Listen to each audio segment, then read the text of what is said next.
പോയിട്ട് പേസ്റ്റ് ചെയ്യണം. അതിനാണ് ഞാനത് പറയുന്നത്. ഇത് പഠിച്ചിരിക്കണം, അറിഞ്ഞിരിക്കണം.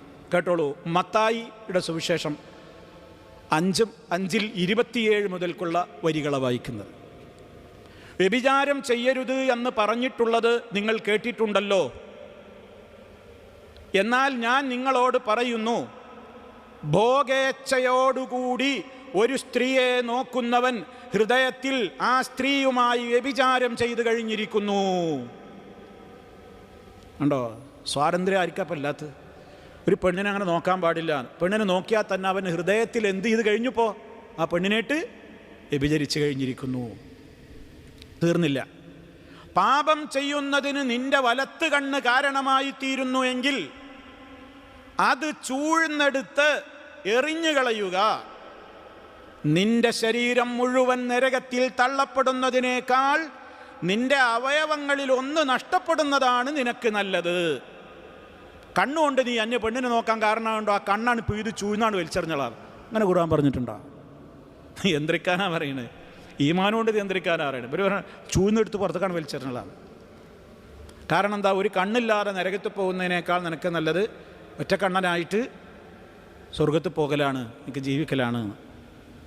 തീർന്നില്ല. നിന്റെ വലത്ത് കൈ പാപം ചെയ്യാൻ കാരണമായി തീരുന്നുവെങ്കിൽ അത് വെട്ടി എറിഞ്ഞു കളയുക. നിന്റെ ശരീരം മുഴുവനായി നരകത്തിൽ തള്ളപ്പെടുന്നതിനേക്കാൾ നിന്റെ അവയവങ്ങളിൽ ഒന്ന് നഷ്ടപ്പെടുന്നതാണ് നിനക്ക് നല്ലത്.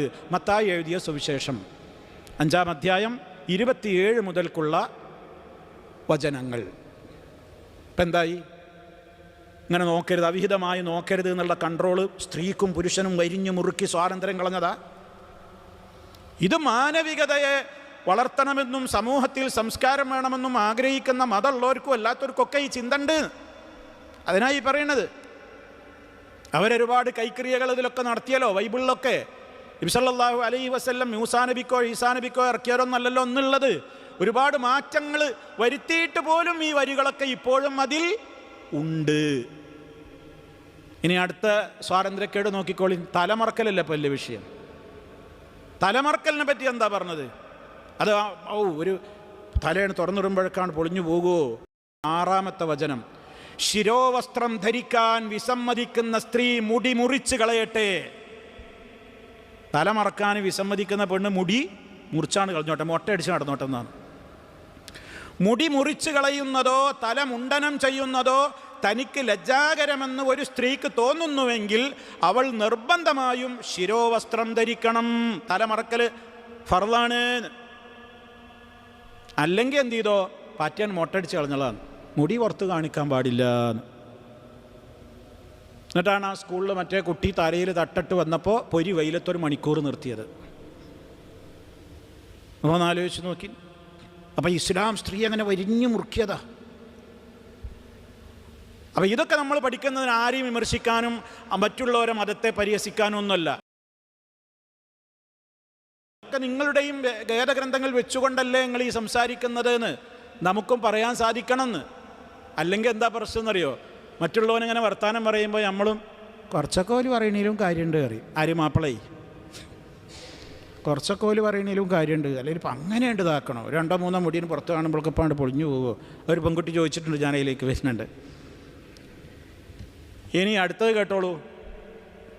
ആവർത്തന പുസ്തകം 22-ാം അധ്യായം 5-ാമത്തെ വചനം, പുരുഷൻ്റെ വസ്ത്രം സ്ത്രീയും സ്ത്രീയുടെ വസ്ത്രം പുരുഷനും ധരിക്കരുത്. അള്ളാഹുവിൻ്റെ റസൂൽ പറഞ്ഞു, പുരുഷവേഷം ധരിക്കുന്ന സ്ത്രീയെയും സ്ത്രീവേഷം ധരിക്കുന്ന പുരുഷനെയും അള്ളാഹു ശപിച്ചിരിക്കുന്നു. ധരിക്കാൻ പാടില്ല. പുരുഷൻ്റെ വേഷം സ്ത്രീയോ സ്ത്രീയുടെ വേഷം പുരുഷനോ ധരിക്കരുത്. അങ്ങനെ ചെയ്യുന്നവരെ എല്ലാം നിന്റെ ദൈവമായ യഹോവയ്ക്ക് വെറുപ്പാകുന്നു. അങ്ങനെ ആരെങ്കിലും ചെയ്യുന്നുണ്ടെങ്കിൽ ദൈവമായ യഹോവയ്ക്ക് അവരോടൊക്കെ വെറുപ്പാണ്. ഇതൊന്നിപ്പോൾ ഖുർആൻ്റെ ആയത്തല്ല ഞാൻ പറയണത്. എന്നിട്ട് ഇത് വായിച്ച് ഇത് പഠിപ്പിച്ചു കൊടുക്കുന്ന ആളുകളാണ് മീഡിയകളിൽ വന്നിരുന്നിട്ട് ഈ രൂപത്തിൽ ഇസ്ലാമികമായ സാംസ്കാരിക സന്ദേശങ്ങളെ കൊഞ്ഞനം കുത്തുന്നത്. അത് മനസ്സിലാക്കിയിരിക്കാൻ വേണ്ടി ഓർമ്മപ്പെടുത്തിയത് മാത്രം. നമ്മളിതൊക്കെ നോട്ട് ചെയ്യണം, നമ്മളെ മനസ്സിലുണ്ടാവണം. അപ്പോൾ സഹോദരങ്ങളെ ആലോചിച്ച് നോക്കൂ. അപ്പോൾ ഇവരുടേതായ ഈ പ്രവർത്തനങ്ങൾ